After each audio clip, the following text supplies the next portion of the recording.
Welcome back to my series in which we investigate the major character changes that Wicked for Good makes to the source material that is Act 2 of the stage musical play Wicked.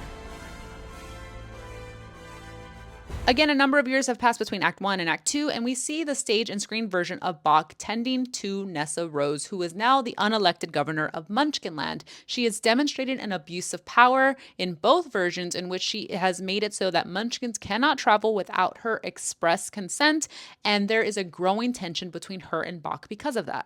Now, in my Nessa Rose video, I already covered how they exacerbated that feeling of betrayal between Bach and Nessa Rose, as being able to see the before and after and the calculated move that Nessa Rose made in order to keep him close was savage. Now, those seeds of tension are already planted in the stage and screen version just the same. However, the way that the fallout happens after plays out very differently. In the stage version, once Bach sees that Elphaba has granted Nessa Rose the ability to walk, which is very problematic, and they did rectify it in the film version. However, in the stage version, he sees that as his window to separate himself from her. However, in the film version, it's because he finds out that Glinda and Fiyero are about to have a wedding that he decides now is a time to go confess his love to her, and he sees that in the movie version, Elphaba has granted Nessa Rose the ability to feel joy again, so she is no longer in mourning over her father's passing. She is happy. So he feels now is a great time to tell you, I want to go pursue the love of my life. Nessa Rose is not having it. She takes to the Grimoire, the Book of Spells, and decides to find an incantation that will take his heart away.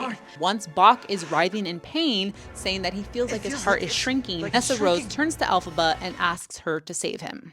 And Elphaba, not being totally familiar with her powers, finds a way to save him, but it turns him into the Tin Man. So in the film version, we get not 1, but 2 points of betrayal for Bach to experience. The first at the hands of Nessa Rose when she enacted the rule that Munchkins couldn't travel without her express consent when he is stopped at the train station from trying to go to Oz. The second time now is when Nessa Rose stops him with that misguided spell, and Elphaba does all she can to save him.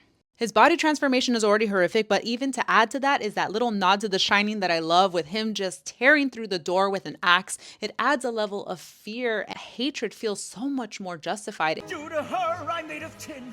Her spell made this occur. So for once, I'm glad I'm heartless. I'll be heartless killing her! There's like a level of injustice that is expanded upon that really adds to the core themes of how people abuse their power, even if they are guided by noble intentions like love, can very much have dire consequences. Practical makeup on the Tin Man in the movie was just chef's kiss. I thought Ethan Slater looked incredible, and I felt his hatred so much more justified in this version. Speaking of love triangles, in my next video, I will talk about the stage and screen differences for the one, the only